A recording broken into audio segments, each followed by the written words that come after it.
Some of you emailed me and asked if this would be recorded, and I told you no, but just know I wasn't lying to you when you heard that recording go on. I think we've worked out a way to record the presentation pieces of this, and if you have to be gone for a good reason, you can email me and we can get you the information. But it is not to be used to not show up just because you know you'll get the recording. But I know you're all trustworthy HR people who would never do that. So. All right. I think we're probably close to what we're expecting. So do you want me to go ahead and get started? Yes, please. Okay. I think I'll have anyone who's maybe not talking, just as a best practice, just stay muted until you need to speak and then unmute. Just I know a lot of us are in our offices or maybe at home with dogs or things that could just make background noise. So just for ease of participants being able to hear the presenters, if just as a practice, just mute yourself until it's time for you to speak. Hopefully that's okay, Richard. But I just want to say welcome. I know most of you, there's actually a few of you who I don't know that I've had the chance to meet yet.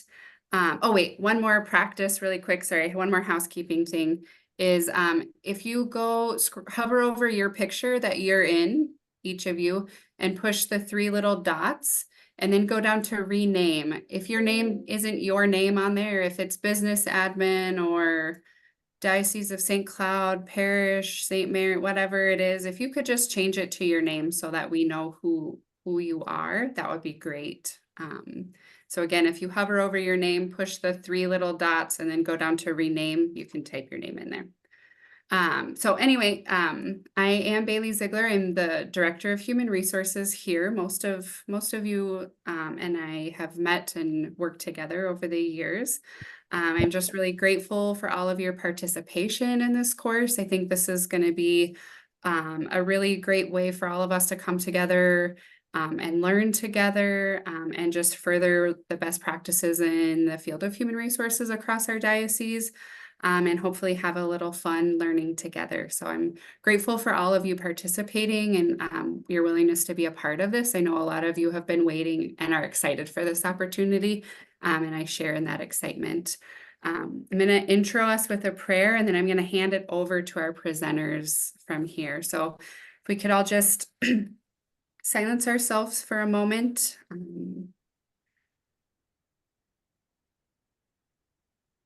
Divine Creator, may the administrative work that we undertake grow within us a greatness of vision, enabling us to see the common good more clearly.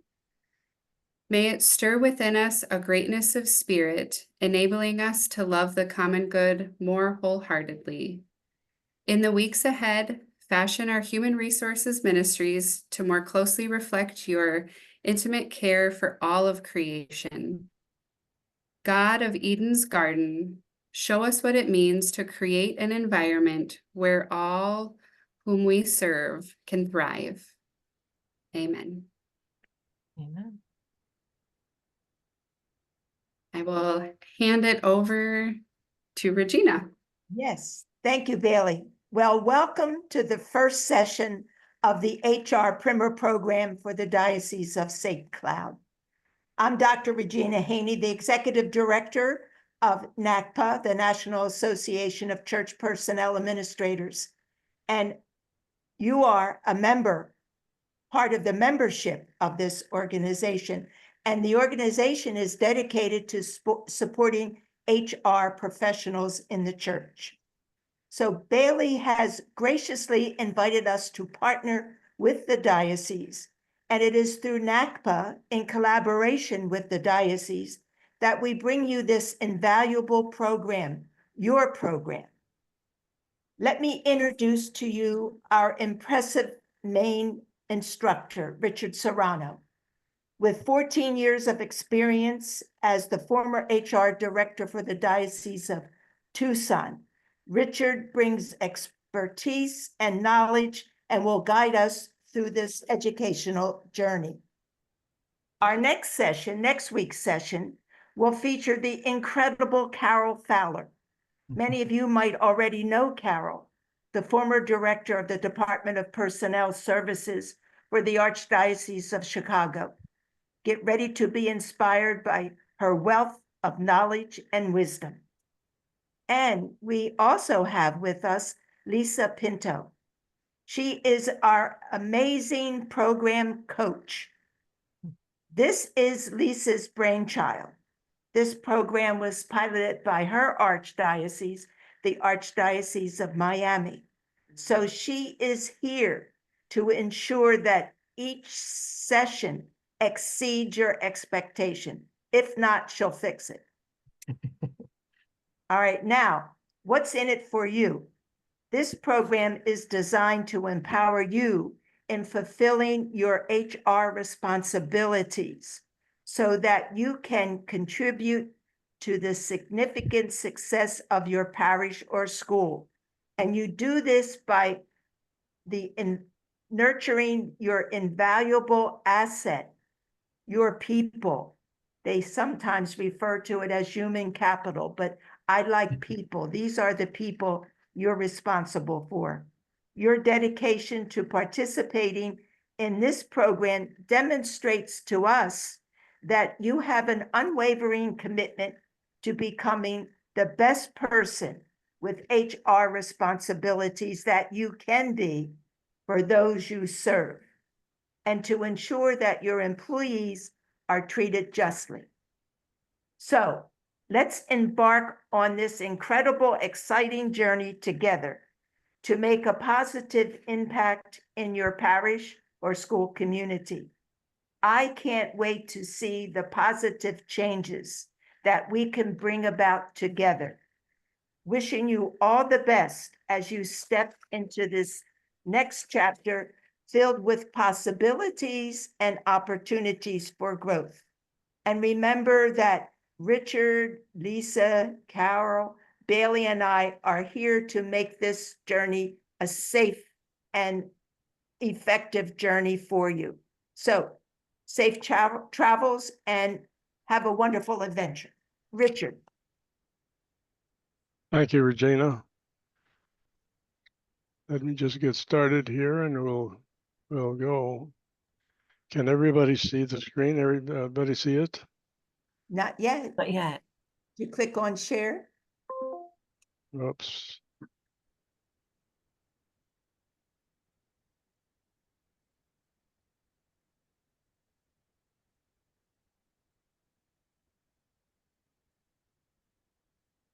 Now we can see it. Is it There on? we go. Yes. Yep. Yes. Okay.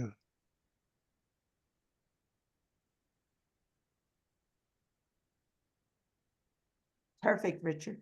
Okay, thank you. Everybody see the screen? Okay, can you hear me okay? Yes. Thank you, Regina, for the introduction. It's my pleasure to be here. Hopefully, I can share some of my experience with everyone throughout these sessions, which are extremely important. So hopefully we'll take you through a pleasant experience. My cohort, Lisa, is ready to provide some war stories as we go along, possibly. So hopefully we'll give you a wealth of experience here. Just to give you a little bit more of myself, actually, I have 47 years in management altogether. I'm saying this not to brag about it, but to kind of portray the message that there's very few situations I have not encountered in human resources over the years. I spent 26 years in the IBM Corporation, most of that in human resources, and then actually about 20 years with the Diocese of Tucson. When I was at IBM, I was the first and second line manager for several years. I was the equal opportunity manager and employee relations manager for IBM in the Northwest, which took me from San Francisco to Alaska and all points in between. I was the central employment manager in San Francisco for IBM. And then my last stint with IBM was internal audit area manager in Latin America. So I say this only just to let you know that there's a lot of situations I've run into. feel free to pick my brain. I'll do the best I can to give you some information as we move on. So with that in mind, a little bit about St. Cloud that I know of, okay? And all of you probably know this better than I do, or the information, but my understanding is there's 110 priests and 5 deaneries. Obviously, we all know the dioceses have the deaneries. It's very important segregation in each diocese. 11 religious communities. Challenges are they're all different, governed differently, so you'll run into that situation. 16 counties with 12,251 square miles, 131 parishes and 29 schools, all being challenged in one way or the other. Several hundred employees and volunteers, equal number of students, schools, and also in faith formation classes in their different parishes.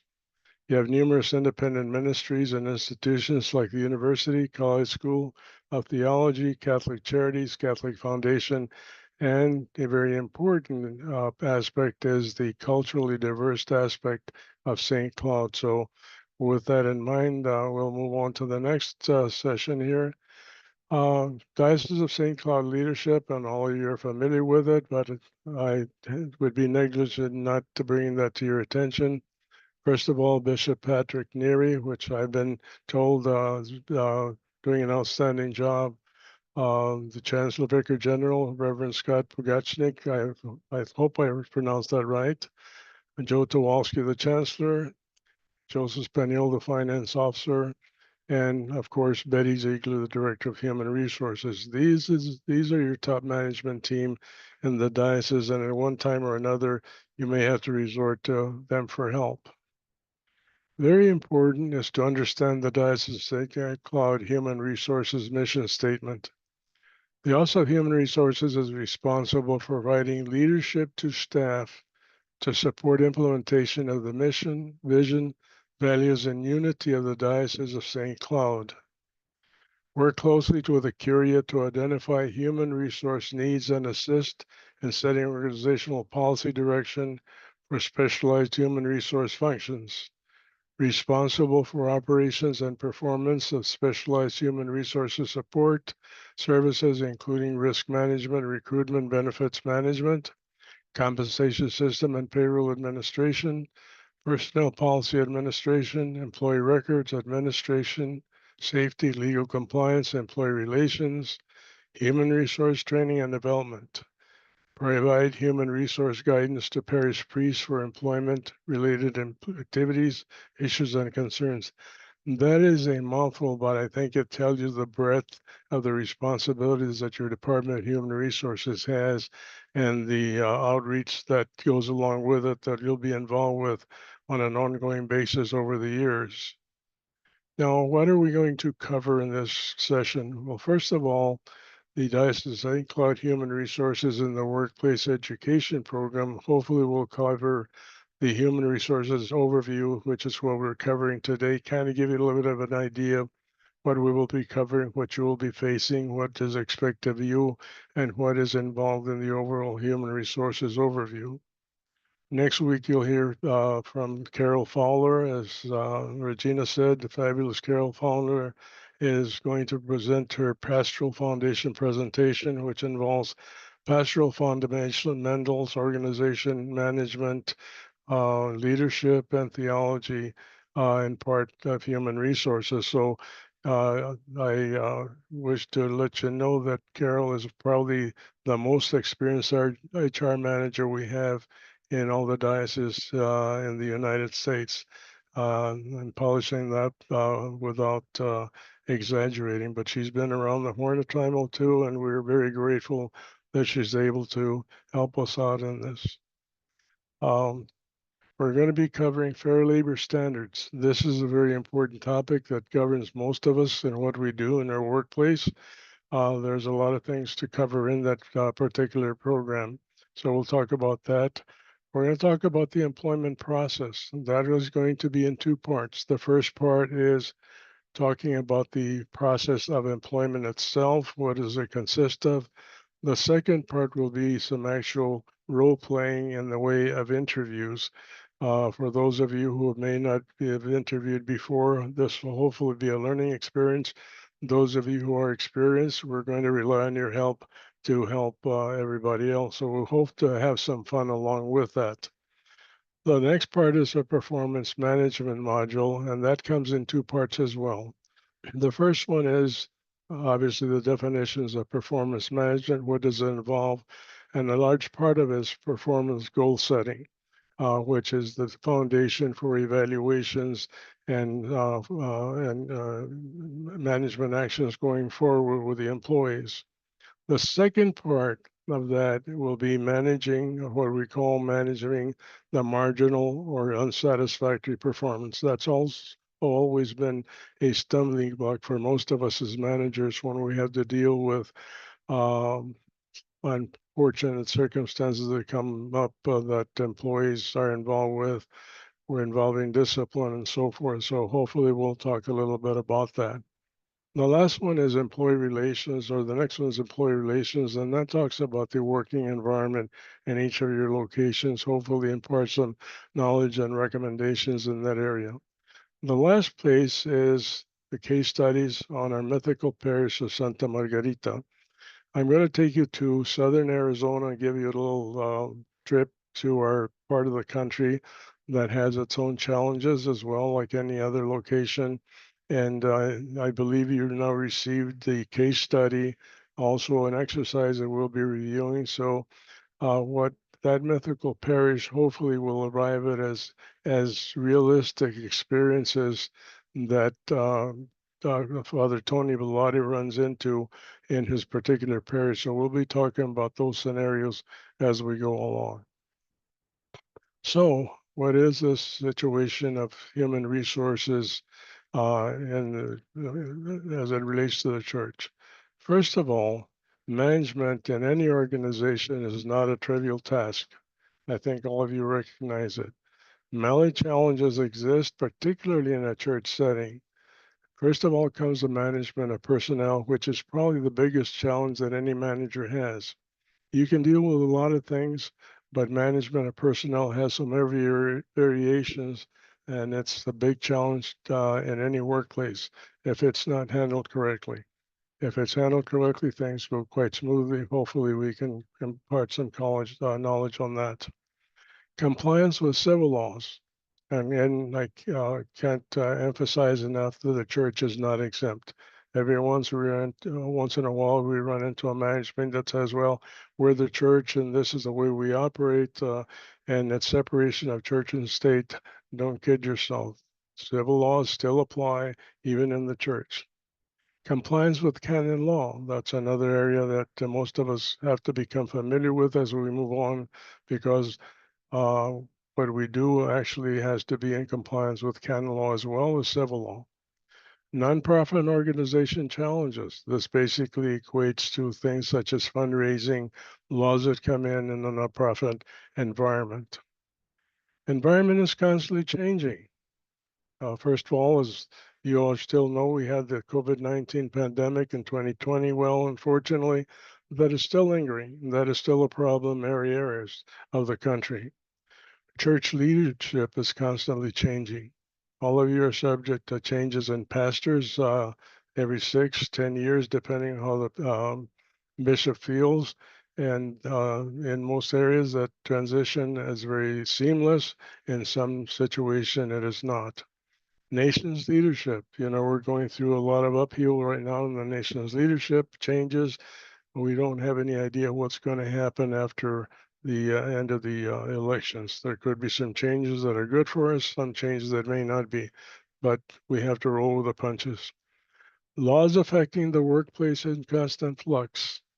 We have Families First Coronavirus Response Act, Affordable Care Act, Occupational Safety and Health Act, USSER, which is the Uniform Services Reemployment, Employment and Reemployment Act, Americans with Disabilities Act, Family Medical Leave, Nursing Mothers Act, which is a relatively new act. Then we have labor laws, which vary by state, and then we have state laws themselves that are governed by your internal state commissions. And then, of course, the wage and hour laws that apply to all of us. And again, that depends also on the state. That's, subject of controversy right now because the wage laws are changing. If you live in the state of California, some of you probably read there's a peculiar problem there. It's created its own situation. So those are some of the things that you run into. Challenges in a parish or school. Pastors, principals, and administrators often struggle, particularly in the first year. Reasons for that: limited training on management of a parish or school. And this is not a negative against the priest, but they are trained in theology, church law. However, the amount of time spent at a seminary on the administration of a parish is very little. Some received as little as an hour, some received a few hours, but still it's not sufficient to be able to turn them into immediate managers at a parish. So they do struggle considerably. Nowadays, things have changed. In the past, we used to have parishes where you had 3 or 4 priests.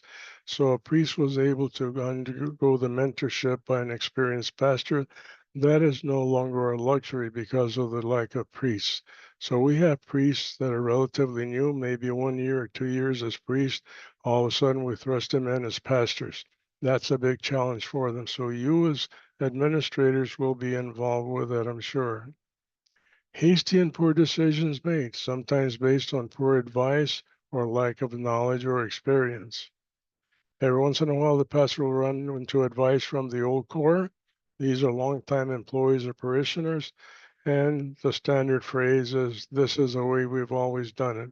We have a lot of armchair experts hanging around our parish communities. Advice from community experts whose experience is limited. We have a lot of individuals who may have had some personnel experience 40 years ago. Well, things have changed, and I had to be the first one to admit that from the time I started in human resources up to now, the changes are constant. They come in places, and you never stop learning. There's always room for new experiences. Advice from inexperienced managers. It's always nice to stay in touch with your peer manager. However, be selective in the advice you take. Make sure they have the proper background to provide that experience. Unfortunately, sometimes pastors are taking advantage of it. There are attempts by employees made to influence the direction of the parish or the school or parishioners themselves. The big challenge. Standard phrase, he's young and new, what does he know? This is an often heard phrase. Pastors, administrators are reluctant to ask for help sometimes. Unfortunately, we still run into the concept or the idea that you should not contact the diocese. I don't know if it's happened in your parishes, but hopefully it's not. This can be a stumbling block. Sometimes people are afraid to admit that they have a problem they need help with. This is why you have the Bailey Zieglers of the world to help you out.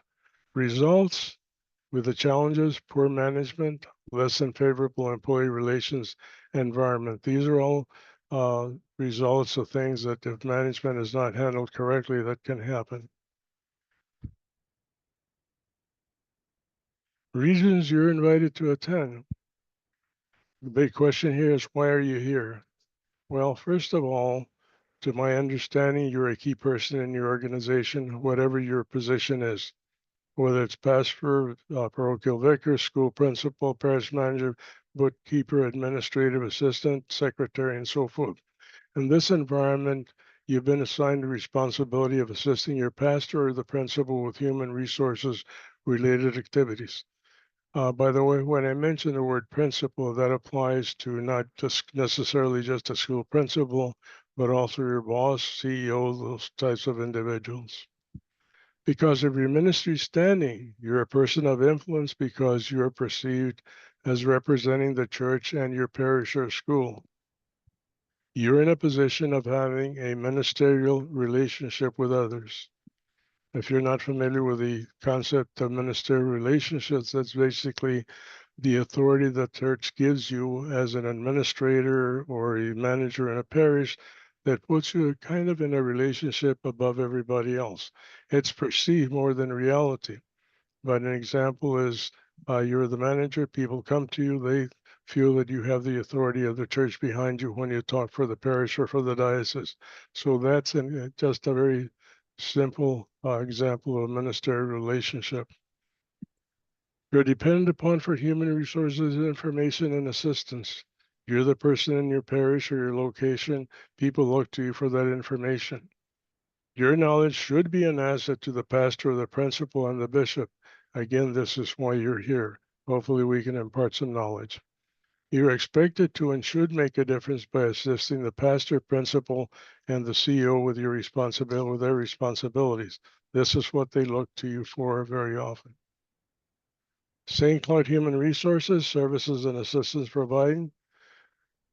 Betty Ziegler and her staff provide staffing, and this involves hiring of personnel, training and education, and this takes you back to the mission statement that I first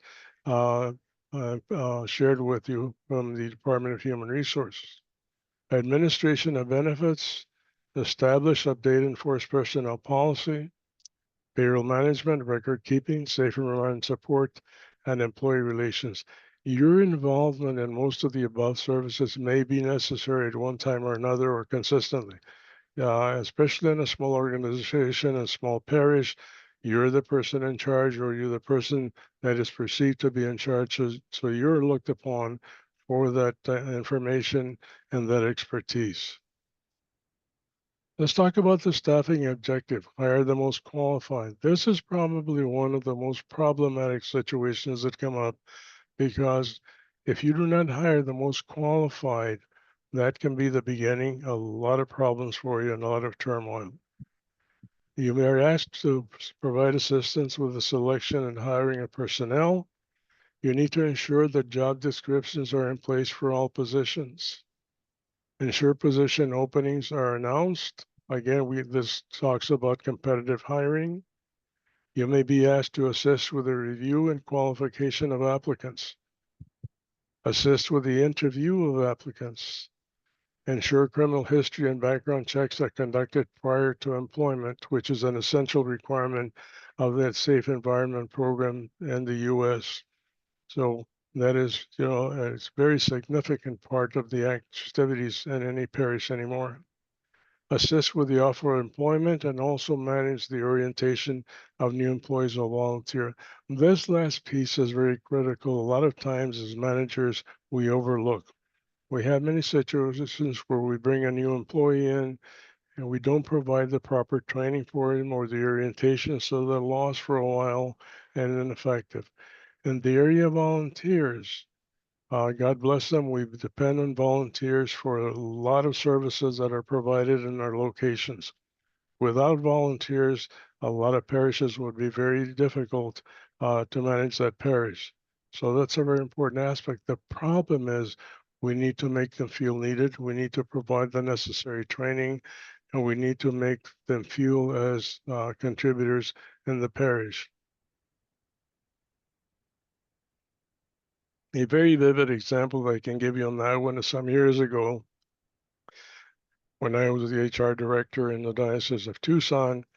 I had a friend that was a school principal, master's degree and a doctorate in education. She came to an offer to volunteer her services in the Department of Education. So I went to the Department of Education, took her over, introduced her to the superintendent of schools, and I was sure that she would be able to provide help with curriculum and a lot of other things that they were working on, procedures. And so I just left her in the hands of the superintendent. 3 weeks later, I went back just on the lark to just check up on her and welcome her again to the diocese. And what did they have her doing? Is filing old records. So that's not taking advantage of a person that is highly qualified. Regina, you can relate to that. If you have somebody that's extremely qualified, you want to take advantage of their skills. Richard, I was wondering if folks have any question about what you have presented thus far, or maybe share an experience with hiring. What lessons did they learn from not doing it? Sure, we're open. Lisa, anything to contribute? Oh, yeah, absolutely. So many come to mind, but I will say this is that a lot of times the way that both our pastors and our principals are wired to assess where a person's presently at and then help them to get to the next level, like help them to grow spiritually or help them in education. So when we hire, we never hire to rehabilitate. And I'm sure that some of you have walked in on unbelievable experiences. When I first started at Miami, we had no HR department, and most of the people in Miami are born in other countries, and so a lot of them aren't even familiar with how we do things in the United States. And I can remember a pastor, principal, and the parochial vicars all wanted me to come and help them to fire the music director. So when I get there, I felt like it was the twilight zone, and I had to pinch myself. How did we ever hire this person? She was supposed to be the choral director, and she had such a major speech impediment that it was difficult to understand what she was saying. And they were all folding their hands during the meeting, and this is where the Holy Spirit really just takes what we know as HR professionals with policies and procedures and kind of activates it and enhance it. So we were able to really help this woman who'd been a stalwart in the community since she got to this country, and everyone revered her, but she had a very graceful exit. And afterwards, we chatted about how on earth did this person get hired? But that's it, not having these established procedures. And I'm sure that many of you have stories of your own. And if I wanted to just ask for a show of hands, how many of you are pretty new to your parish or school or ministry? If you can just raise your hand, or put it in the chat. Are you new to your? Bethany? No? Okay, so most of you have been with your parish and school for a while. Okay, 2 years. Okay.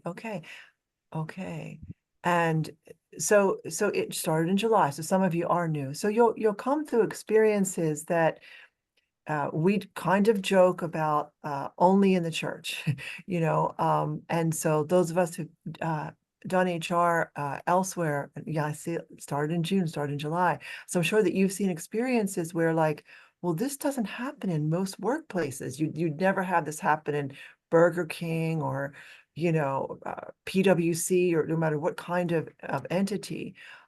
Would anyone else like to share some of your hiring situations where you feel that having established policies, procedures, and HR knowledge can assist?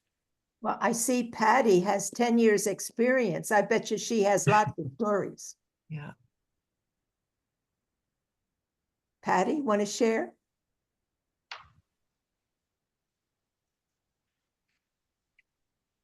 Well, while Patty's finding her unmute button, this is David Badger. As I think about what you've covered so far in terms of getting people in the door, I look at orientation and onboarding as two separate things, and I didn't hear the words onboarding. So day one, when somebody walks in the door, making sure that that day one experience is an enjoyable experience and everything is set up is different than the training that occurs during the first 90 days or whatever that somebody's on staff. So getting them in the door and having a good day one experience is critical. And the other thing was I didn't hear anything discussed in terms of managing salaries and understanding as you're hiring and making that offer, what is the appropriate pay for that position? What are the men's max midpoints for the salary ranges, and making sure that you're paying competitively but also fairly across the staff. That's a great point. Yes, making sure there's justice in the workplace. And the first thing is to take a look at the pay. What are we paying? What are the benefits? And do we have some kind of documentation of what is the salary for that particular job and in that particular part of the country? So do I have some data, some benchmarks that will help me make that decision? And that's where NAPCA can come in, because there's a significant amount of work that has been done in that area to assist. So don't lose mind, get lost on that fact. That is available. So, but that is a very critical part. Sometimes we run people on thinking that they'll accept anything we pay them. Well, that's maybe true for the first 90 days, but reality then sets in. So that can be a problem as well. So And you what, may have to remind people that compensation it's a science. I mean, it's people get their PhDs in compensation, and NACPA, the consultants that have done the work do have their PhDs, and so you may have to remind your pastor and principal or head of ministry that salaries are not arbitrary. They're not pulled out of the hat. We don't come down with all these dictums like from now on we're going to do this with everybody. I know here in Miami, we always say, oh, that's what Chavez did in Venezuela, and look what happened. And so people get scared, but people have to be reminded that if we respect other professions and the amount of education that it takes to get to that profession, you know, you want your air traffic controller highly trained, you want your surgeon highly trained, the same thing with your compensation expert.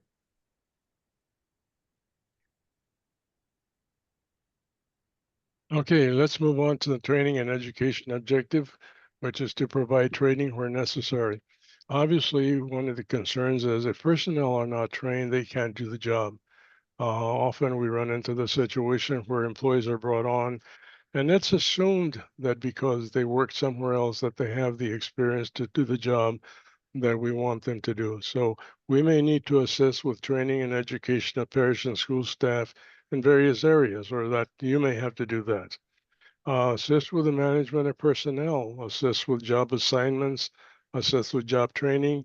This may not be your sole responsibility, but this is something that you might be looked on to help with. Management of operations in a parish or school business. Provide advice and counsel to the pastor or the principal. Act in absence of the pastor or principal in key matters. Sometimes that happens. Sometimes you may be the only person on board and you have to make some uh, uh, instant decisions. Well, that's part of the job. Sometimes it happens. Educate employees and others on safe environment. Again, safe environment compliance and response to abuse claims.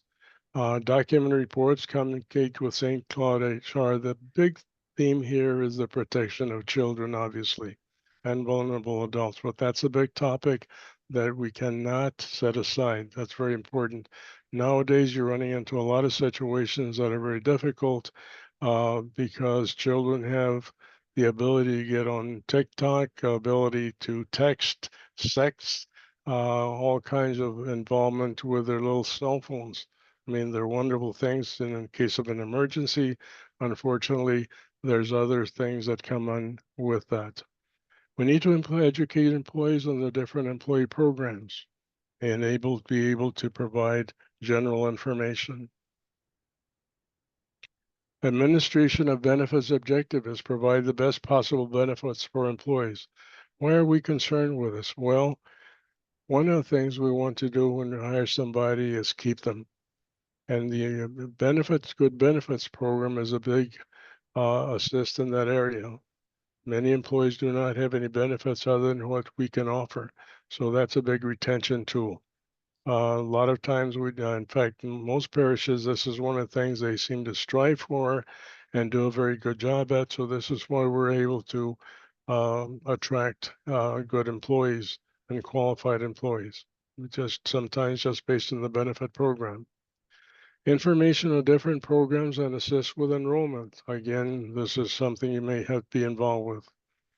Provide information on medical benefits such as health, life, dental, vision, and retirement coverage. You're not an expert in a lot of these areas, so this is where you may have to resolve to the HR department or other experts, but you should be prepared to provide at least basic information in all of these areas. Information on vacation, sick leave, family medical leave, disability benefits. These are things that happen all the time in different locations. Information on retired benefits, particularly for those that have been employees for a long time and are close to retirement age. and then information and other benefits that may come up. So these are all things that you may get involved with at one time or another. And Richard, may I jump in? I Sure. believe it was David who mentioned the importance of onboarding. What you just outlined here, I think, is so much an important part of the onboarding process. Yes, very much so. And that is something that, depending on the diocese, sometimes it's overlooked, particularly if it's done strictly at the parish level. And that's very important that we keep that in mind. But that is definitely part of the onboarding process. And there's obviously more to it than what we show here, but that's a very, very critical part. And that goes along with the orientation and the onboarding process so that people feel that they're working with a quality organization. That's, of course, what we strive for. A personnel policy and procedures, and the objective is establish personnel requirements. Again, this was one of the most critical areas that you'd run into because this practically establishes the future requirements in any workplace. First of all, employee status and practices are an area that you need to be concerned with. And this involves employee classification, which involves exempt or non-exempt personnel. This can be a very confusing area for some people, and it's got its own problems. It's very important that we understand. So we'll be talking about that in the next presentation that we have. Employment at will contracts for teachers only, for example. Employment at will is something that can be a little bit confusing. Minnesota has an employment at will concept, and a lot of managers think that because you have an employment at will situation, then you can arbitrarily dismiss an employee. Well, it goes beyond. There's a lot more involved because that does not mean an employee can come back and sue you for wrongful termination. So we'll talk a little bit about that. General and specific expectations of employees and management. You need to be aware of what those are. Benefits and compensation, we talked about that briefly. Filing procedure for benefits, pay policies. This is where you have to be aware of things such as equitable pay and so forth in any workplace. Time and attendance, leaves of absence, overtime policy, leave policy, and that can vary between locations. Vacation and sick leave, much the same. So these are areas that are very critical to any workplace. Personnel policy procedures continued. Performance management and standards of conduct. This is an area that I am particularly interested in because personally that has bailed me out of particular situations over the years. Performance reviews and evaluations are extremely important. We have different schools of thought on how evaluations should be handled. A lot of school of thought is we don't need evaluations, we just talk to employees. Well, that's good and bad. That's the easy way out. One of the things that happens when you have an employee problem is if nothing is documented, you have a very difficult time in applying any disciplinary measures. There's a school of thought that says self-evaluations is the only way to go. Well, personally, I disagree. I worked under that program, and the reason I take that position is because many times we as managers get lazy and employee puts together their own evaluation. What do? We just sign the document that says we agree, when in fact there's more to that. Safety and health, personal safety procedures. More and more, this is very important because of the current environment throughout our environment, meaning the United States. We have many areas here where in recent times with threats, out and out shootings, use of firearms, and frankly, in many locations, people are a little very conscious of this and are in many cases afraid to work. Schools is a big issue right now with this, with school shootings. Again, we seem to be having a pandemic in that area. So you need to be aware of what your personal safety procedures are, what actions should you take in case of threat situations, and so on and so forth regarding that. Non-discrimination and harassment. This involves a no tolerance policy, meaning we do not abide by discriminatory measures. And then the reporting protocol. What do you do when a person feels that they've been discriminated against or harassed, or there's boundary violations? There has to be a reporting protocol of some sort in your particular organization that says they have a way to do it. And I believe if you talk to your HR department, there is a protocol in the Diocese of St. Cloud. Separations from employment. Again, voluntary and involuntary. What's the difference? How do you handle an employee situation when you have to, or a situation where you have to dismiss an employee? This is a particular area that's a very important, and it can make you or break you, believe it or not, and cause you to have a lot of heartburn, sleepless nights, and possibly the potential for lawsuits. I don't mean to scare you as much, and that's not my intent. However, realistic is what we need to consider when these situations come up. Any questions? There's Lisa? I just wanted to jump in and say too about the importance of policies and being aware of them. And even when things become adversarial and you have to involve your attorney, the first thing they're going to ask for is the policy, you know, and sometimes, and I'll just share a little situation. I remember one time there was evidence of stealing at a parish. The receptionist was going into all the mailboxes, and then she was stealing money given to the deacons, to the CCD registration, et cetera, et cetera. So unfortunately, this is way in the beginning, there was no policy on cash. So when we confronted it with her with the tape recorder or the video of her doing this, she, you can clearly see what she's doing. And you have to be careful with theft, though, about the accusations. And she looked at it. We said, well, we want to just show you something and tell us what's going on. So there she is in the video. It's obvious what she's doing. And she said, I know that's me. We're like, okay. And she said, and I know that doesn't look good. Okay, but I'm not stealing anything. And I remember the pastor's mouth dropped open and he said, it's a crime. And I just said to her, I said, you know, I said, we're not saying that you're stealing anything, but I wanted to ask you, is there any policy that you think you might be violating? And then she thought about it and she said, yes, there's a policy that we shouldn't go through other people's mailboxes. Like, okay, so then we could work with that. And so that drove home for me the importance of always knowing what the policy, because we always can point to the policy and it becomes a little bit more non-threatening than starting to accuse people of criminal offenses or using adjectives. There's all kinds of war stories that go with it. Personally, I had a priest that on more than one occasion would call me and say, Richard, I'm going to fire so-and-so. I says, okay, Father, that's your responsibility. So go ahead and do it. But wait a minute, she says, let me tell you what's going on. Okay, so tell me. Once he got through with the story, I would say, Father, you're not going to fire anybody. Let me tell you, you do not have a basis for termination. Why so? So then I would explain to him. And so then he'd end up saying, okay, you're right. I'm walking into something I shouldn't. So you have those situations that come up.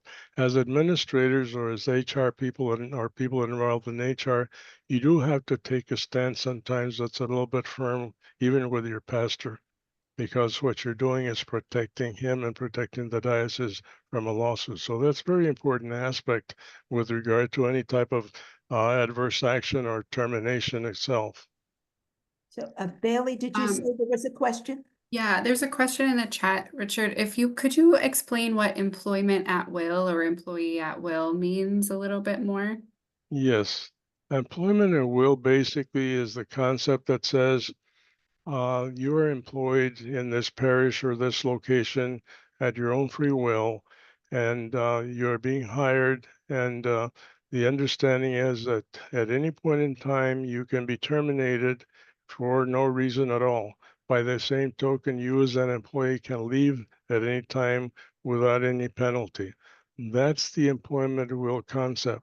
Now, when it applies to an employment situation, sometimes we're under the impression if we have a problem with an employee, the easy way out is to terminate that employee under the concept of employment at will. That can be happening. However, it isn't always pristine and clean. A lot of times you have an employee that has talked with you or you're aware of problems and you release that employee under employment at will. Trust me, they'll come back and bite you through a lawsuit or a complaint of some kind. So it's very something that should be very seldom used, if at all. I have never wanted to use that concept and if I have, it's because I have the documentation with me that says this is what this employee is not doing, not performing, and so forth. But this is a fallacy that sometimes managers fall into, thinking they can terminate an employee, get rid of a problem under the guise of employment at will. It doesn't always work. Does that kind of answer your question? That help? Thank you. Yes, says in the Okay. chat. But Yeah. Richard, I want to bring up the fact that how important evaluations are so that you don't get to that step where, okay, we're in that well state, so we can let them go. But it's Yeah. all about development of the employee. Yeah, we're gonna get into in the one of the last topics of performance management. But yes, that's extremely important. That's why I'm bringing these up now as a preface, because that's one of the most important aspects of human resources is the evaluation process. And basically, it boils down to making sure the employee understands what's expected of them, what they can expect from us as managers, and what the consequences are if the guidelines or the performance planning or the expectations are not followed. So we'll elaborate at length in the last session, so bear with me on that one. But anyway, if you have any questions meanwhile, feel free to ask. Not a problem. May I add something? It's Carol here. Pardon?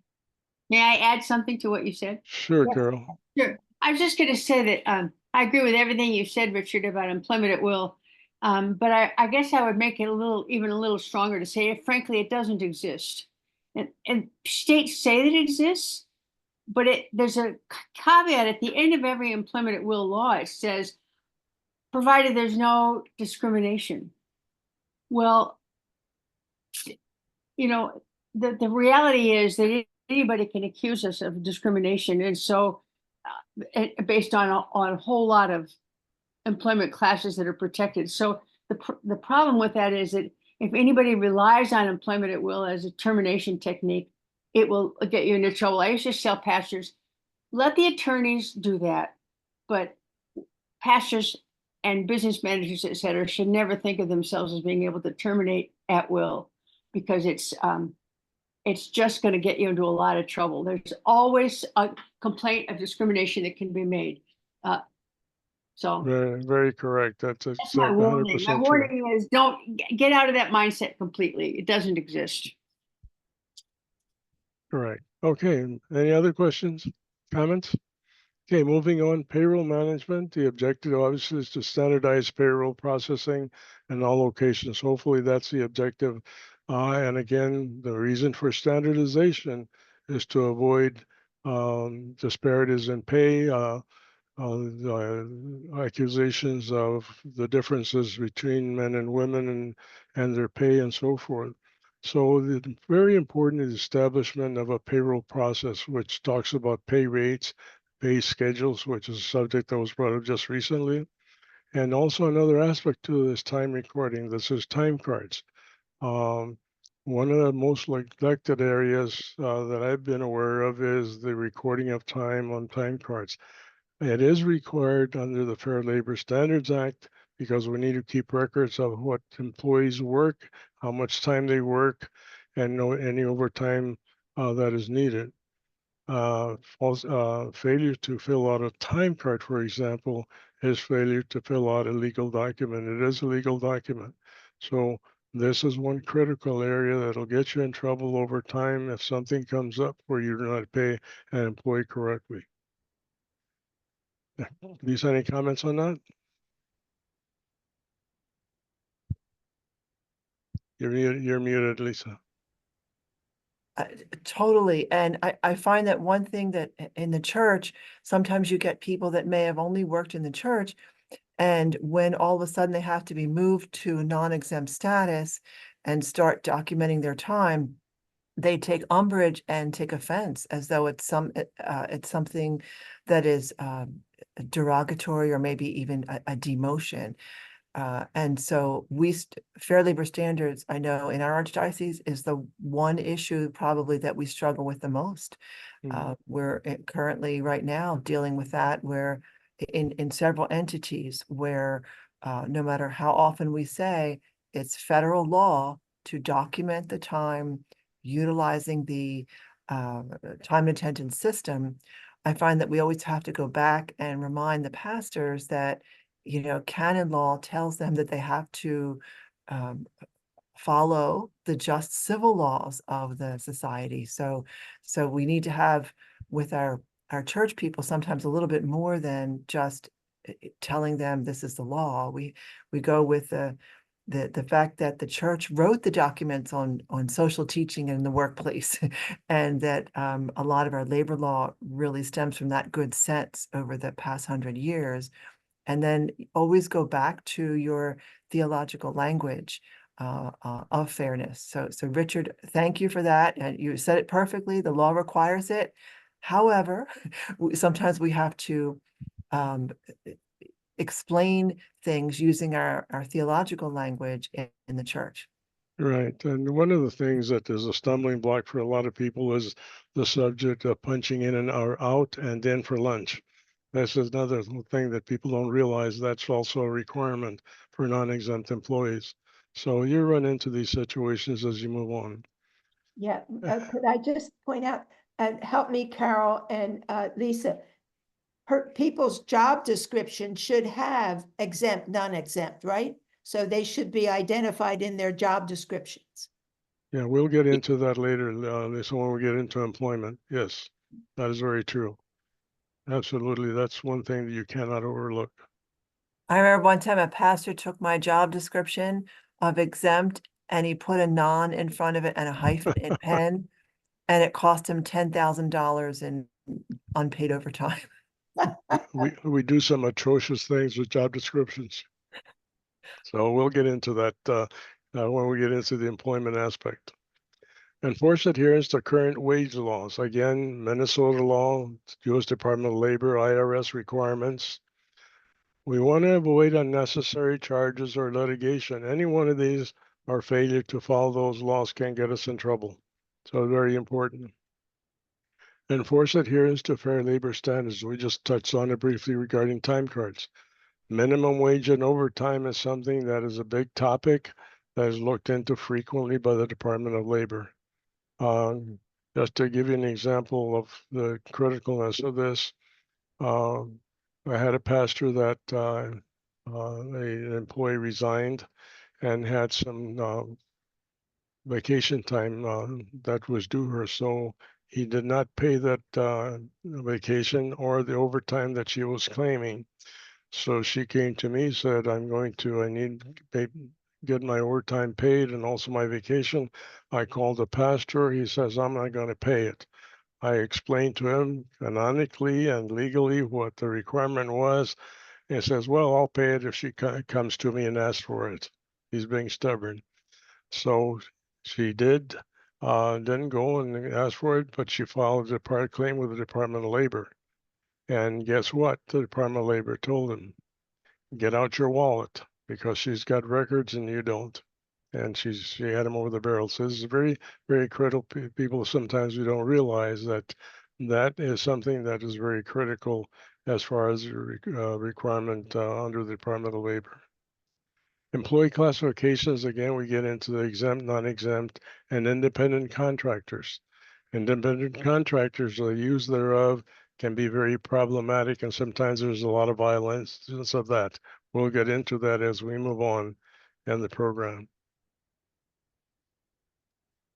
Record keeping objective, update and maintain personnel records. And this is employment and tax records, I-9, E-Verify, W-4, statement of earnings. These are all related documents that normally are taken care of during the onboarding process. and those are very critical. If you don't have those records of those, it's something you may want to look at.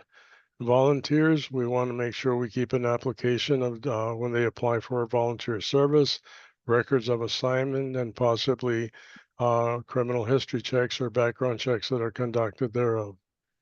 Health and medical, separate records are required, strict confidentiality.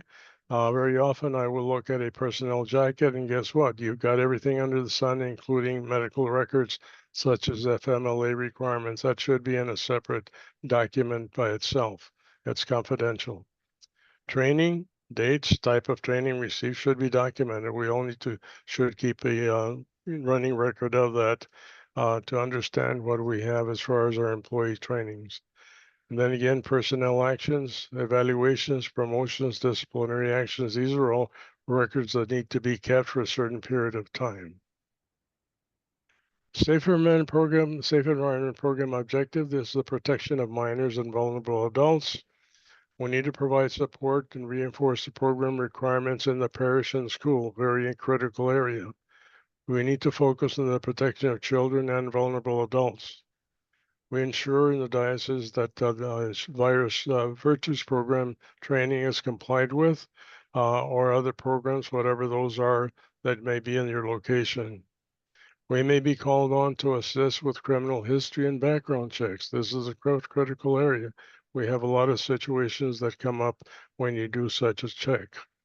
Comply with safe environment reporting requirements. These are the annual USCCB audits. Recently, I think we all went through this just a couple of months ago in providing information to the USCCB on what our experience was in the last year, any accusations and so forth that may have come up. Ensure integrity of the program, maintain confidentiality of all records. And last is comply with the mandatory reporting requirements, and that varies by state. In the state of Arizona, for example, you have a mandatory report law that says that immediately, if there's any reasonable suspicion of abuse, a mandatory report needs to be made. Most states have some variation of the law that requires that, so we need to be conscious of that. Employee relations, this is a very important area. This establishes a climate of mutual trust and cooperation. This is something sometimes managers do not take into consideration, that this is a very important area in order for their operation to run smoothly. The objective is to, of course, establish and maintain a good relationship between management and employees. There's a good relationship between both, things go a lot smoother. When it doesn't, then when you have to start the gossiping, start the conflicting, start the criticism and so forth. They'll address two major areas in this: the role of the pastor, principal, or manager, management actions, communications with employees. These are all very important part of that employee relations climate. The role of the employee, obviously, is communication with manager as well. Communication goes both ways, not just manager to employee, but also employee to management. Loyalty is a big part of this. If there's a good employee relations environment, loyalty is natural transformation, natural process that comes in. And then, of course, the adherence to guidelines is the other role of the employee. Questions so far? Okay, the overall view summary: pastor and principal or the manager have an obligation to manage resources well, including the biggest asset, which is personnel. Without the right personnel, we're stuck, folks. We can't do the job. Church management needs to be well versed in and apply sound HR principles for the benefit and success of the parish or the school or the organization. All who have HR responsibilities need to be familiar with and conversant with other areas that are critical. And these are the ones that we just reviewed one by one. All these are extremely important for us as managers. Any questions so far? Okay, we'll move on. So the next step, Yes, just a comment.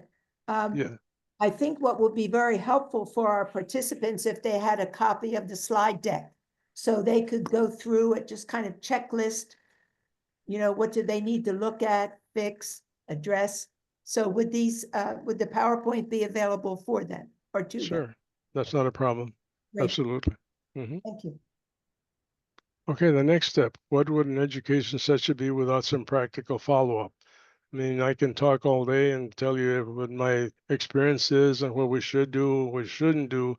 However, we need to be practical in the application of human resources requirements. So first of all, we're going to do a preview of the pre-test results. This is a very simple test that I think you all have taken and have given back to Bailey. We'll talk about that briefly about what the answers are. And the second part is after each session, review the adventures of Father Tony Bellotti, the pastor of Santa Margarita Parish. I'm going to ask you to just take a few minutes to review that, read the story of Santa Margarita, read and analyze the situational scenarios, step into Father's shoes. What would you do? Okay. How would you advise Father Tony on the different scenarios? And we're going to have some more scenarios as we go through this program to give you some practical and hopefully scenarios that go along with Father Tony Bellotti's challenges at Santa Margarita Parish. So bear with me a little bit and we'll get into that next part, which is the pre-test. Next, sometimes a manager needs help. I mentioned this early. Don't be shy about asking for help. As I mentioned earlier, sometimes in the different locations, we take the attitude that says we don't want anybody to know that we do not know what we're doing. So do not call Bailey Ziegler. Do not call the diocese. Sometimes people are afraid that the bishop will be calling them on different issues or somebody else. Don't be afraid to look to your resources. Obviously, the first one is your St. Cloud Human Resources in the form of Betty Ziegler. You have a problem, that's what she's there for. That's the advantage of having a human resources department. Next, if general information, you can always report to NACPA. There's a wealth of information that NACPA can provide. Lisa's on the board of directors, very experienced, as we have other very experienced people in NACPA can provide information as well. Research purposes, Society of Human Resource Management. If you're not a member, you might want to consider joining that as well as NAPCA, because those are organizations that can help you tremendously. Trust me. I've been a member of NAPCO since 2003, and I'm still amazed at how much information I get out of NAPA and how much it helps me personally. So that's very important. And the last item, while we're going through these sessions or even beyond, if I can be of any help for you, feel free to contact me, send me an email, call me. I'm always available, so I don't have a problem with answering questions. So, but again, don't forget to ask for help if you need it. Okay. Questions? Okay, let's move on to the next topic and bear with me a little bit here.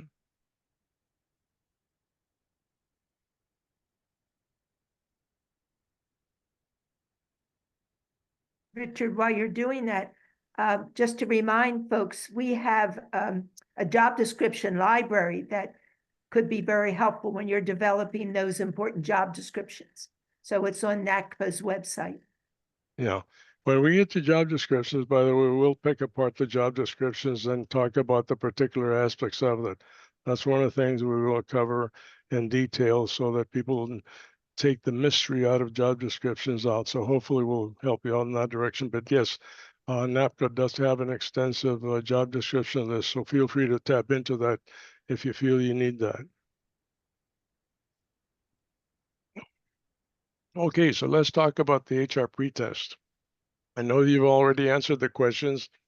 You're probably anxious to find out what the results are. Some of you probably aced this, at least I hope so. Some of you may not have.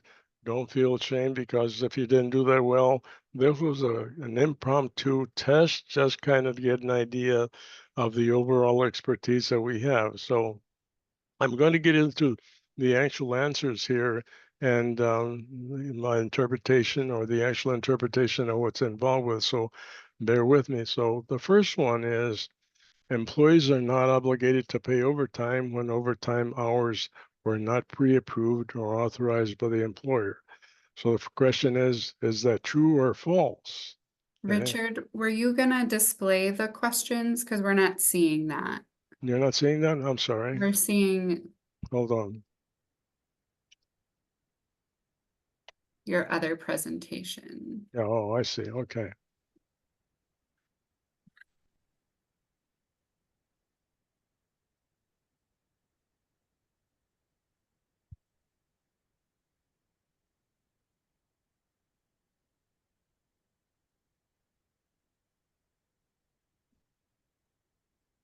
You might want to stop sharing, Richard, and then reshare again because you Yes, might be only sharing this presentation I think instead of so. your whole screen. Okay.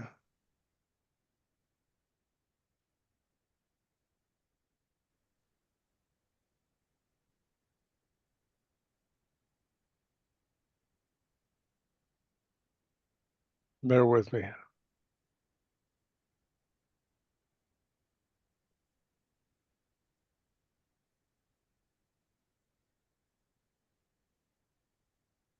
My apologies, folks. I'm gonna have to start this over again. For some reason, I got knocked out.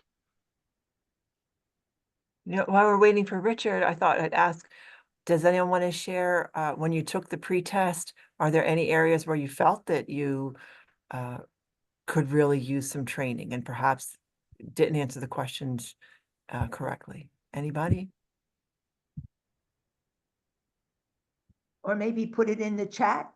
Yeah, put it in the chat. That's a good idea, Regina. I was more interested in the wording of the questions where I think I did extremely well, but some of the wording of the questions, I was thinking, are you trying to trip us up with this? Just the Oh. phraseology chosen. Yeah. A suspicious student. Okay. That's great. We were taught in seminary, don't just study the material, study the professor. Oh, cool. Oh, wow. Oh, my goodness. That's interesting. That is, I like that a I lot. know. And That's cool. while Richard's doing that, I was thinking, what about takeaways? Anybody want to share what you're taking away from our first session today? Well, I hate to buzz in a third time, but thank you for that. I think in every parish I've been to, I've seen these and similar gaping holes in HR, and understandable that there's resistance in the current employees of whatever parish I happen to be out of. As you said, this is how we've always done it, and to say, that's nice, but we have to do it above board, and just to be, at whatever parish you're at, strong enough to say, like, look, this is the way it's got to be. I'm sorry that you're comfortable with the former way, but we have to do things above board. That's And good. Father, to your point, you can use your church language and say, that, right, these are all different, but I know that we all are striving to have more Christ-like, humble dispositions, and part of that humility is to be open to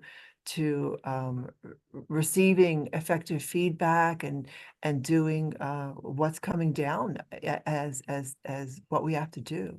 So feel free to use your church language.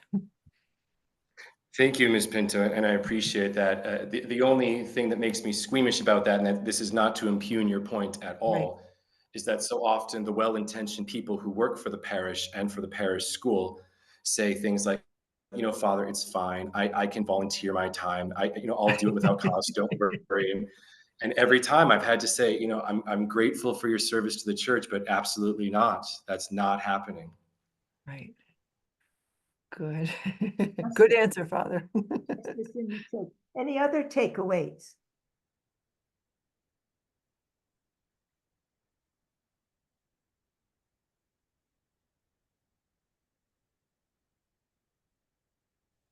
Bailey, I was wondering, could you bring I'm it up? sorry, on folks. your I screen?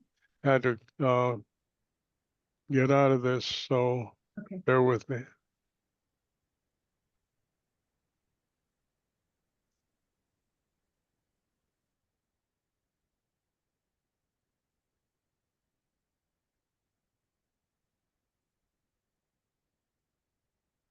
Yeah, there it is.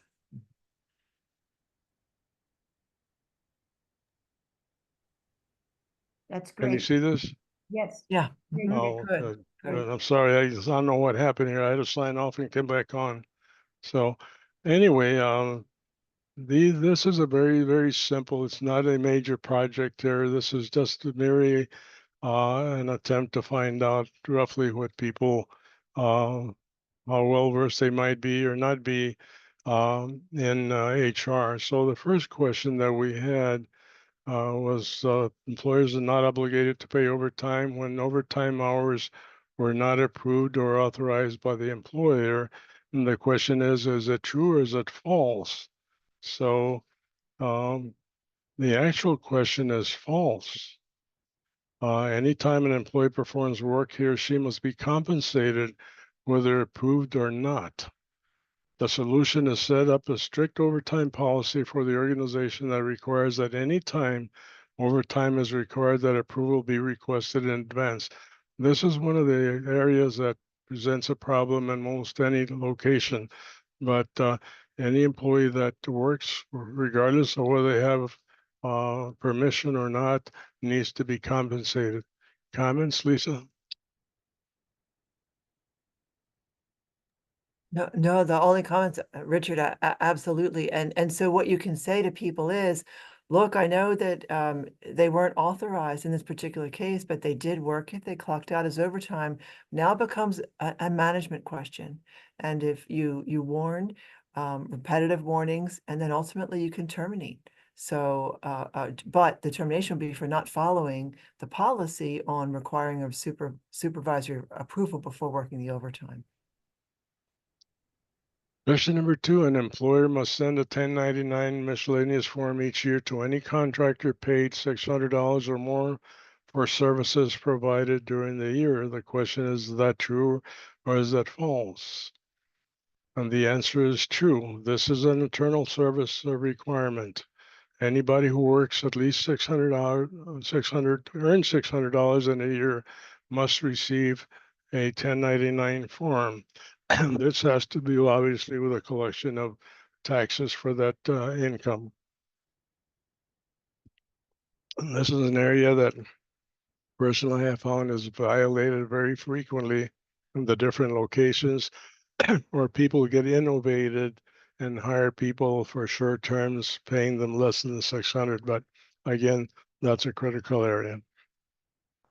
Number 3, if an employee, by the way, feel free to chime in if you have a question. If an employee misclassifies an individual as an independent contractor, the employee could face A, employee benefit obligations, B, tax consequences, C, wage and hour liability. Which would you select? The answer is all of the above. This is a sensitive area because an employer cannot just select someone who can provide a service and classify that person as an independent contractor. Rich, I just want to jump in on that too, in case for those of you who might not be aware, on March 11th of this year, there was a final rule written into the Federal Register that narrowed the interpretation or really clarified the difference between an employee and an independent contractor. So they narrowed the interpretation, but the Department of Labor gives examples. It's a 195-page rule to read, but it is an easy read because they really give examples. So what we're doing in our archdiocese, and you might want to, is asking people just to do their own internal audit. And I can send you actually a checklist, that they can help use. I'll give that to Bailey and she can give it to you for your self-audit. Because typically what happens in our different locations is that once in a while you have a parishioner that's very qualified in a particular area. You need help that in, so it's very simple to ask that person to come in and do the work. That is not a good way to do it. That person needs to qualify as an independent contractor, meaning very basically that person needs to be a person that vends out his or her services to not just your location, but to others as part of their employment. This is an area that the Department of Labor looks at very clearly, because along with it talks about the level of control that the employer has against the employer, the independent contractor, and so forth. How much is that independent contractor dependent on the income received from the parish or the location? So there's a lot of factors that will go into this. Suffice it to say that you need to make sure that you're careful when the subject comes up of hiring an independent contractor. Next, relying solely on one-time annual performance reviews can be a problem due to A, the manager focusing on only recent performance, B, employees receiving surprise negative feedback when they were not aware of previously, and that's a bad wording on that one. Unclear performance expectations throughout the year, and the question to that is all of the above. These are all problematic for managers if they are not careful in doing performance reviews or evaluations. This could be the source of serious employee relations problems. So you cannot rely just on one annual performance review to have the employee feel that they're doing the job. One of the things we need to avoid as managers is surprising the employee at the end of the evaluation period, or when the time comes that we have to take disciplinary action. If you do employment reviews on an ongoing basis, even not necessarily written, but interim reviews, that's the best way to communicate. And again, employee relations is very much subject of communications. Questions? Okay. Next, an employee who is transferred or promoted into a new role may need additional onboarding and orientation to his or her job. The question is that true or false? The answer is true. No matter how experienced or knowledgeable an employee might be, each new position poses challenges for the individual, requiring additional assistance, especially during the transition into the new role. Personally, I don't know of any position that I ever was transferred into that I didn't need additional training, or at least a good orientation for me to understand what I'm supposed to do. So it's a very important aspect of that. I'll just add quickly that you all got that question and the previous question right. So good job, everyone who took the pretest. Questions 4 and 5, 100% for everyone. Good job. All right, next one. To manage workplace conflict, employees should A, ensure that employees and managers both are accountable for resolving conflict. B, seek to understand the underlying emotions of the employees in conflict. And C, keep in mind that approaches to resolving conflict may depend on the circumstances of the conflict.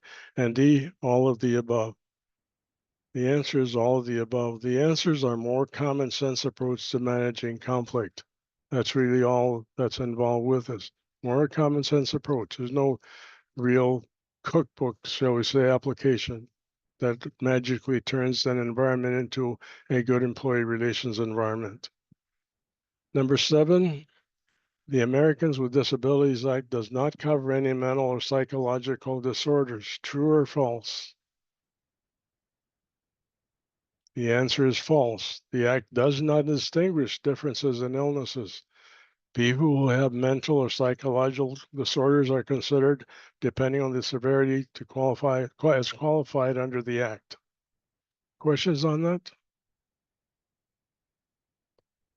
Okay. Number 8, once an eligible employee communicates a need to take leave for a family medical leave act qualifying reason, neither the employee nor the employer may decline FMLA protection or leave. What is the answer, true or false? The answer is false. Once an employee informs the employer of a qualified reason, the employer now has knowledge of the situation and needs to make sure action is taken to ensure the employee is afforded the opportunity to take the leave necessary to cover his or her health. Due diligence is recommended by the employer to ensure the employee then does not come back and takes action against the employer for negligence in following the requirements of the Act. Very important aspect. Sometimes we're negligent in many areas in this because we do not want the employee, we don't want to take the time to make sure the employee is taken care of. And this can come back to bite us if we're not careful. Very clearly is situations that come up with the violation of family medical leave is not allowing the employee to take family medical leave or insisting that that employee take medical leave at our convenience. Also asking the employee to come in during family medical leave to do work. There's multiple reasons how we can violate that act.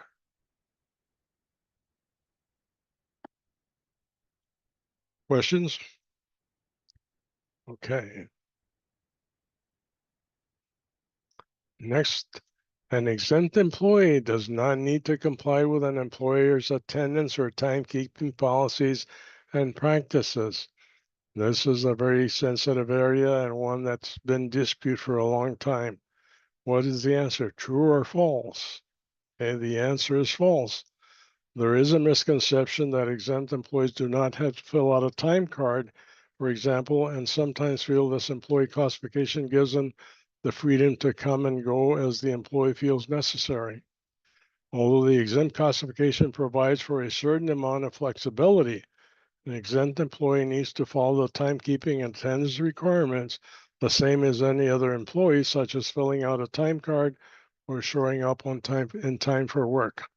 There's, the exempt employee classification to many employees is kind of like a gold star. They want to strive for that because it gives them a lot of freedom, do some things, and sometimes, unfortunately, an opportunity to goof off a little bit. Well, that's not the intent. Exempt employee can take the time necessary, for example, to take care of business, if it's personal business without it being docked. There's several issues that come up with it, and we'll cover that under the Fair Labor Standards Act part.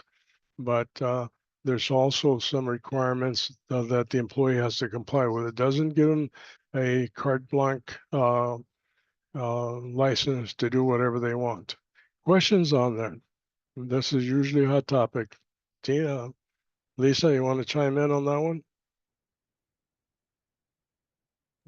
And another reason too is there can be other reasons, such as your retirement, recording hours for your retirement program eligibility and the Affordable Care Act. So, I mean, there's all kinds of reasons why even, exempt people, you may want to, I mean, you need to, actually, you don't need to track their hours like an hourly person, but you need to be able to submit at least some type of report with what their hours are for eligibility purposes and Affordable Care Act.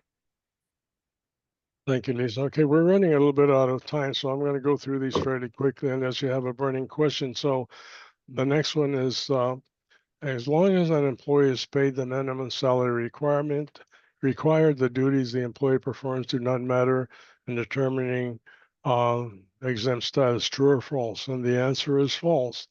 The minimum salary paid is only a part of the requirement. The Department of Labor has instituted other administrative requirements, such as whether the employee utilizes independent judgment in the execution of his or her duties and whether the employee is assisting in the management of the parish. By the way, this we will address when we get into the job descriptions, because the wording of the job descriptions regarding exempt employees is very important. Next one, the Federal Labor Standards Act, FLSA, supersedes state and local overtime laws, so an employer's only obligation is to comply with federal employment law. The answer in this one is false. Fair Labor Standards Act requirements are that an employee be paid overtime for work over 40 hours in a week. However, if a state implements guidelines that are more stringent, then the state law applies. An example is the state of Arizona and the state of California, rather, State of California states that anybody working beyond 8 hours a day needs to pay paid overtime, whereas in most of the rest of the country, it's 40 hours in a week as is required by fair labor standards. Number 12, Richard, I'm going Yeah. to jump in. I'm conscious of people's time commitments, so it's 2:30. And at that time, we promised our session would be over. Bailey?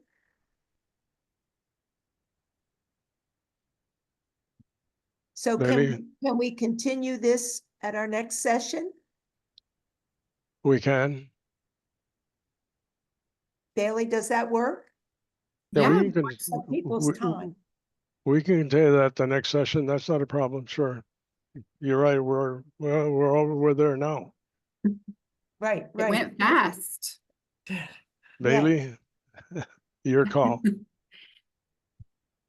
Yeah, I did kind of say 1 to 3 just in case it went over. So it sounds like a lot of people have maybe blocked their calendar out till 3. A few people may have to drop off, but maybe we could just run through the answers so people could, I know some people really want to know how they did. And then we'll just close up after that if that works. And if anyone needs to run to a meeting, feel free. I can send you the answers to the test so you can, if you have to leave, know how you did, if that works for you all. Okay, let's continue then. Go on to the next one. Number 12, the Fair Labor Standards says an employer must pay its non-exempt employees for periodic rest breaks of no more than 20 minutes each. And the answer is it true or false? The answer is false. The FLSA does not have that requirement. It's up to the local organization to make that determination. Again, this is common sense issue that logically employees need periodic breaks, particularly if the position is one of repetitive activities. This is one area that sometimes employers try to control too much. They insist on giving an employee 15 minutes at 10 o'clock in the morning and so forth, preferable, and then to establish a good employee relations environment, let the employee take the breaks as they need it. Normally they're just bio breaks, so not a problem, but this can be a problematic area. Okay. And Richard, if you could just give the answer and then we could discuss them at our next meeting. Okay. All right. So then we go into the 13. next one is number 13. A non-exempt employee may waive his or her right to receive overtime pay so long as the waiver is in writing, and that answer is false. Number 14. If an hourly employee normally works 37.5 hours per work week, the employee must pay 2 hours of overtime at time and a half. If the employee works 39.5 hours in a particular work period, is it true or false? Then the answer is false. Overtime pay is not required. Number 15, the Fair Labor Standards Act prohibits employers from deducting an employee's leave bank for partial day absences, and the answer is false. The act states that an employee must be paid for a full day even if the employee works an hour in that day. The exception is where a contracted position exists that provides for such deductions. So the answer in that is false. Number 16, when ensuring employees are classified correctly, the IRS looked at all of the following except B. The IRS is not interested in that relationship. 17, the process in which leaders provide a rationale for each employee's performance appraisal rating and follow with a discussion to ensure rating alignment is called, and the answer is A, feedback. 18, when one employee makes another the target of animosity on the basis of protected factors such as race, color, national origin, sex, and religion, the behavior may be inappropriate but is not illegal. True or false? And one employee makes another the target of animosity on the basis of protected factors such as race, color, national origin, and religion, the behavior may be inappropriate but is not illegal. True or false? And the answer is false. Number 19, an employee may be subject to fine, 6 months in prison, or both if found to have engaged in a pattern of practice of knowingly hiring unauthorized aliens. The answer is true.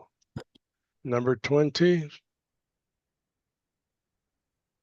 a good employee relations program refers to, and you need to choose one, ensuring all employees are happy, managing and maintaining a positive connection with the workforce, employees not complaining about managers, and D, addressing employee complaints in a timely manner.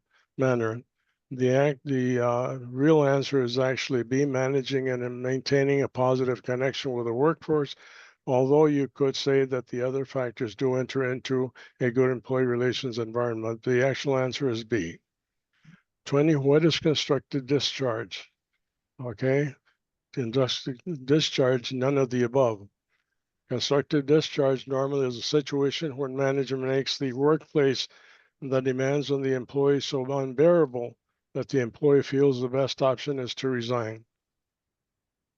A hostile work environment is created by A, both employees and management.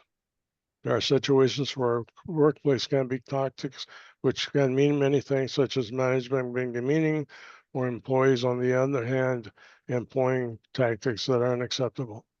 So that is the end of the pretest. Next session, if any particular question comes up, feel free. But most of these topics will be covering the subject sessions in considerable detail. So you'll get your answers eventually. Excuse me, any questions, comments?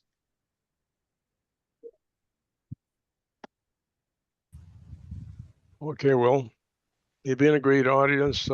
Thank you so much, folks. I appreciate it. And we'll Thank see you. you at the next session. Next session is Carol Fowler. That's next week, same time, same station. Lisa and Regina, if you could hold on after we get out here, I appreciate it. Yes. And Bailey, any closing comments from you? Just thank you all for attending, for our attendees, and thank you, Regina and Lisa and Carol, and especially Richard for our first session. We'll see you all next Wednesday. I sent out a calendar invite to most of you. Some of you didn't have emails that it would accept. So if you didn't get the calendar invite, just put it on your own calendars. It'll be, Regina, the same link, correct, every Yes, week? yes. Yeah, so the same link that you logged in today. I'll try to send an email out with some links and things in the next couple of days as a follow-up. And I'll include that link again for you, but thank you all. See you Yes. next week. You. Nice meeting Thank you you. all. Thank you. God Yes. bless Thank you. you. Great, yes.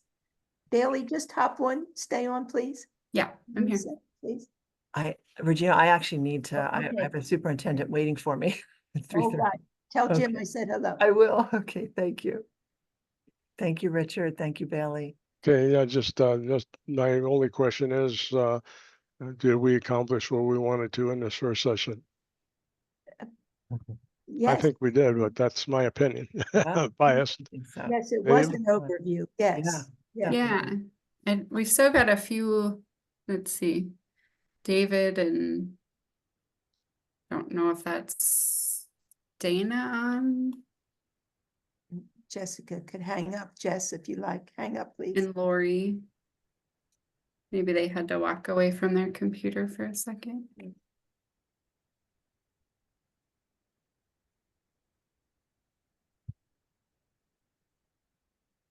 So we were only 7 minutes over, Richard. That was No. good, That's good. Well, we had dialogue in between, so that took up the time. yes. So, But that was important. oh yeah, no, we can't bypass those questions come up. We need to answer them. Most of the questions that we had will be covering those other sessions. We're going into a lot of detail with regard to the job descriptions, exempt, non-exempt, and so forth. So a lot of the questions, they still may be in your mind, we'll be answering as we move on. Yes. Yeah, And Bailey, according to our flyer, we go until 2:30, right? 1 to 2:30. yeah, the flyer says 2:30, and I got an email question about that. I did say in the email, like block off from 1 to 3, just in case Oh, we go I see. So once in a while. Added time. So I did, Oh, good. so I think like it's okay if we go over a little bit, and if people need to drop off at 2:30 because that's when they blocked off their time, I think that's okay. Oh. You know, I want people to be able to ask questions, I guess. But it does, I think a lot of people did block off till 2:30, so. Oh, but that's And great. that's fine. We'll, Free, so that's good. I was getting nervous because we made a commitment, you know, so. Yeah, we'll aim to finish in the 1.5 hour time just to make sure that everybody is able to participate. So we'll see how it goes, because sometimes the different modules bring on a lot of questions. So we'll have to, and we may have to go into one session into another. So we'll keep that kind of as brief as we can. Any other comments on your part, Bailey? Yeah, I wanted to ask Bailey expectations. How did it work for you? And what do we need to do better? yeah, no, I thought it was really good. Sometimes I need to, oh, there you go. I lost my screen for a second. Sometimes I need to like digest things. I'm more of an internal processor, so I may have some thoughts that like come to me before next week, but I thought it was a really good overview. I look forward to like when the participants get to participate. I know that's in module 3, so I think that'll be like really good for them to have some time to like discuss, then kind of dive into the information. But I also know like setting the groundwork in the first session is always really important. So I thought it was really good. I think we have a wide variety of expertise in the group. So we've got people who are like brand new into their HR roles in the church, and we've got people who can like explain HR laws to me better than I can some days. So it's like a good group of people kind of all over the board. I would say most of the answers most people got right on the pretest. There were a few. I'm going to see if I can like export these charts somehow and send those to you. Because I have like pie charts of each of the answers. Oh, So it's kind of going through, and there were a few. There was one in particular that like, is it question 8 maybe? I think that tripped up a lot of people. Yeah, only 25% of the people got number 8 right. I think it was one of those ones that was like the language, you know, I think it was more of a trickier question. So FMLA, a lot of our parishes aren't FMLA eligible anyway. So That's a stumbling block anyway you put yeah. it. Yeah, that's always a stumbling block Yeah. when it comes to what you call constructive notice, and that's the we'll cover that a little bit more as we go Yeah. on. Was the there's answer false or true? it Pardon? was false. The answer is false. Yeah. Yeah. That's what I marked. And only 6 of the 22 that answered got that one right. So Really? but most, That's not yeah, surprising. yeah, That does not surprise me at all. yeah. And only a few sites would have FMLA too. So maybe like 3 or 4 of us who are in the class. So Mhm. Okay. Well, Um, I think we're on target then. Yes, yeah, and Richard, if you send Bailey the PowerPoint, because I think it would be great for their notes. Sure, no yeah, problem. Okay, Bailey, I'll get it to you. perfect. Okay, you have it already, but I did read some parts of it, so I'll Yeah. resend it to you. Perfect. I was gonna say I have a copy of it, but I don't know if it's the latest Yeah, one. no, yeah, get rid of Perfect. that copy and I'll send you the latest one. Okay. Okay, all right, Yeah, thank thank you. you so much, Richard. Thank you, Bailey. Okay, all right, on to the next session then. Yeah. We'll see you next week. Right, Yes. okay, I'll be a spectator at the next one, so, Yeah. Be fun. okay, Have bye. a good day. Bye. Again, Richard. Thank you, Bailey.